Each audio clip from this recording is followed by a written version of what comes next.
4.1 Introduction. According to the World Development Report 2010, a large proportion of India's population lives below the poverty line.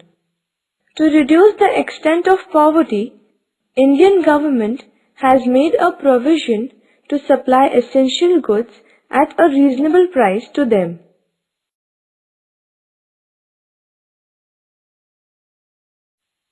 4.2 Public Distribution System PDS. Meaning and explanation. It is a food security system launched by the Government of India. Through this system, food items like wheat, rice, sugar, etc., as well as non-food items like clothes, kerosene, etc., are distributed at subsidized rates among the needy people in India. Thus, many fair price shops are established in several states across the country. Both the central and state government share the responsibility of regulating the public distribution system.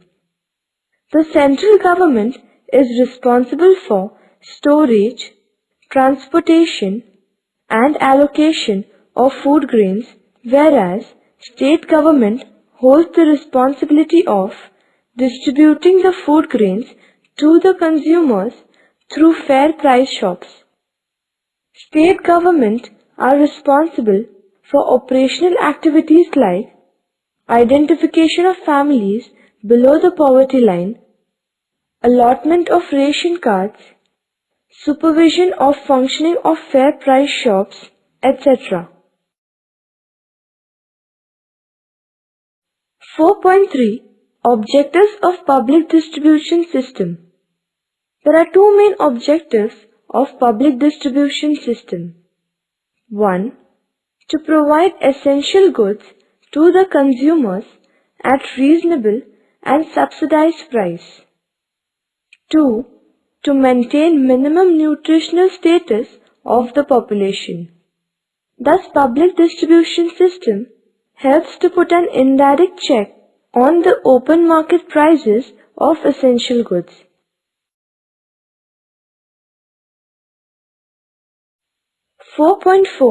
Progress of public distribution system.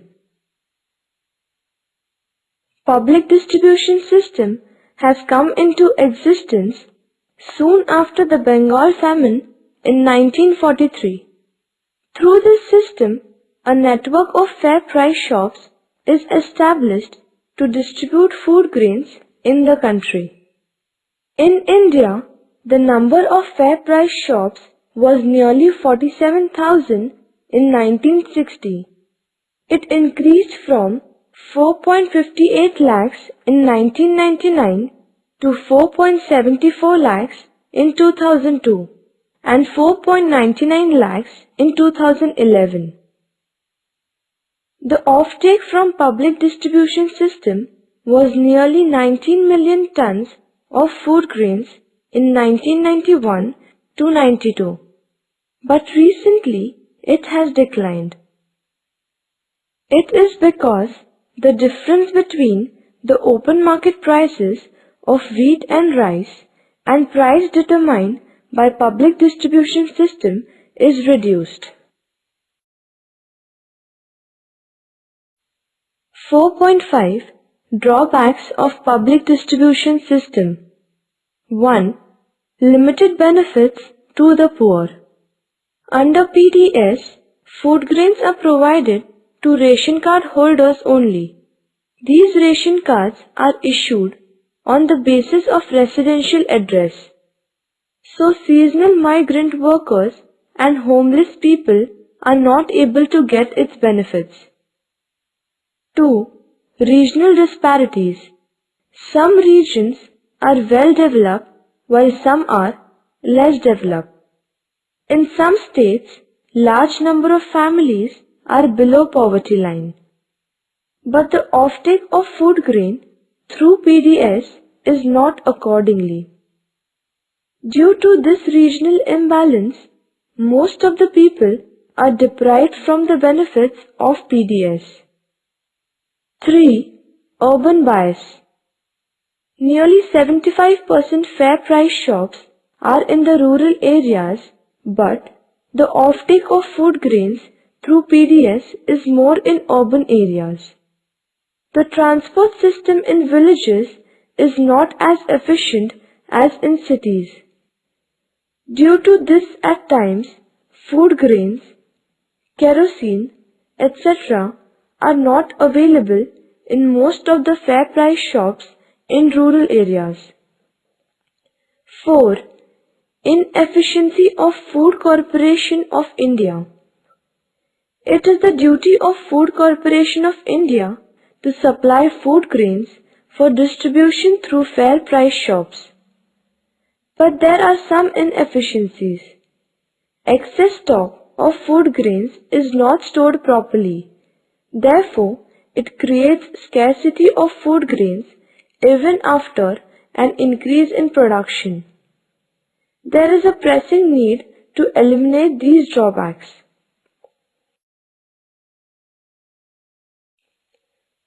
4.6 Remedial measures. 1. Food bank.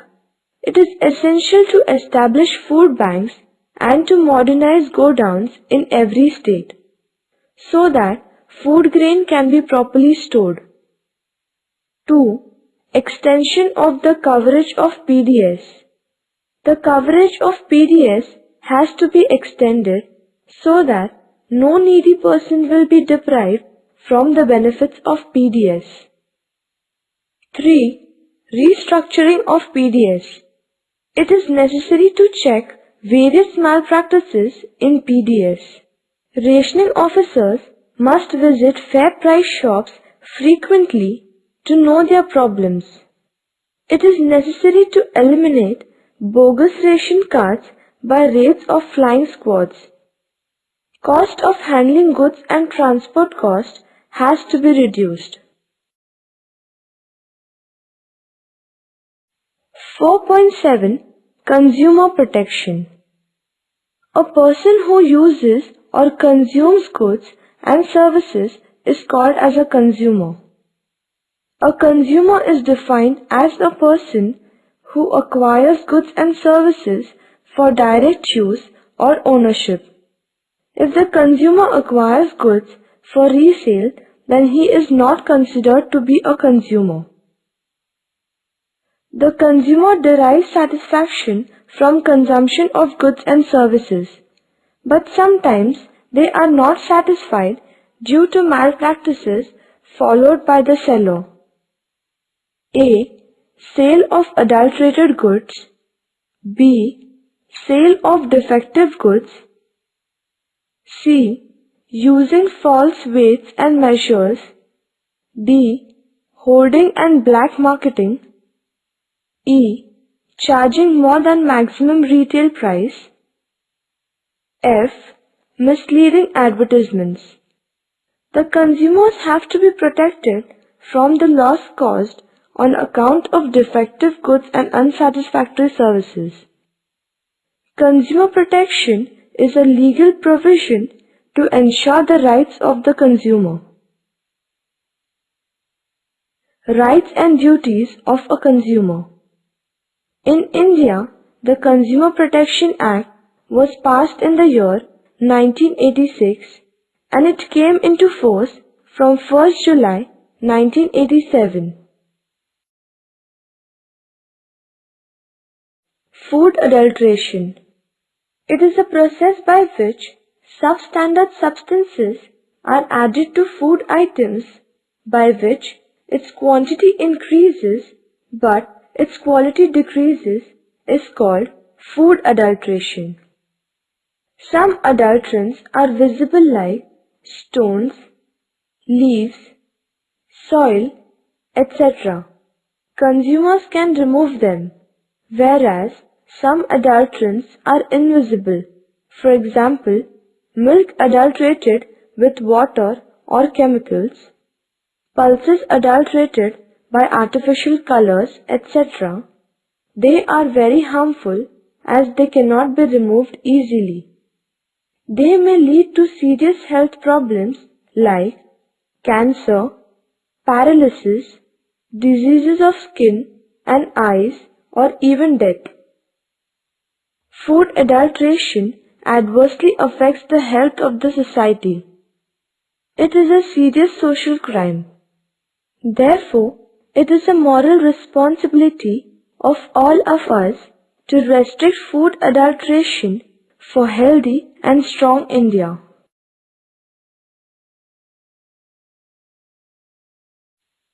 Right to seek redressal.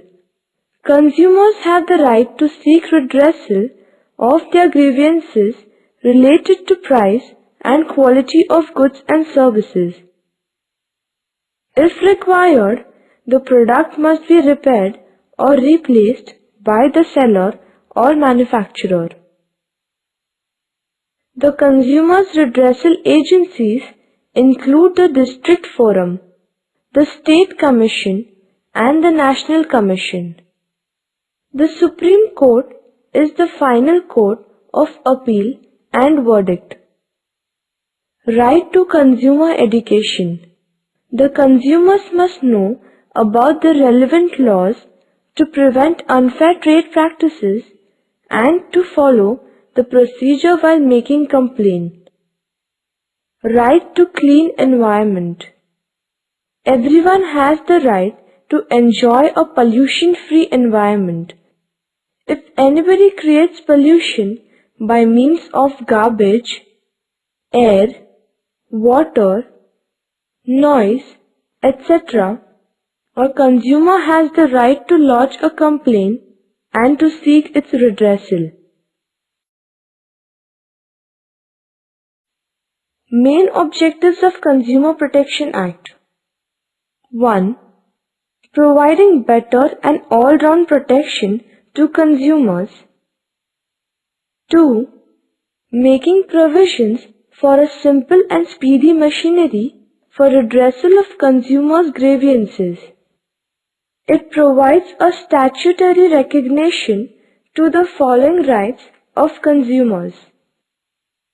Rights to safety.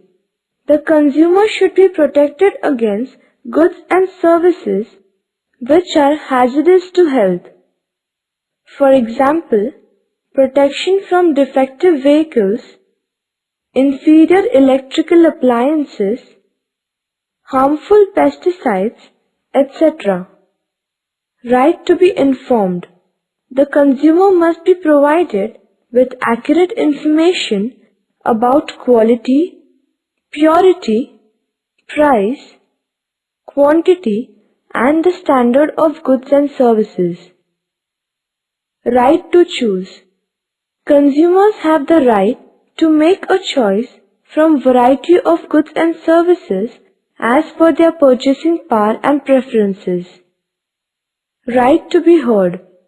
Consumers have the right to be heard by manufacturers and dealers about their opinions on production.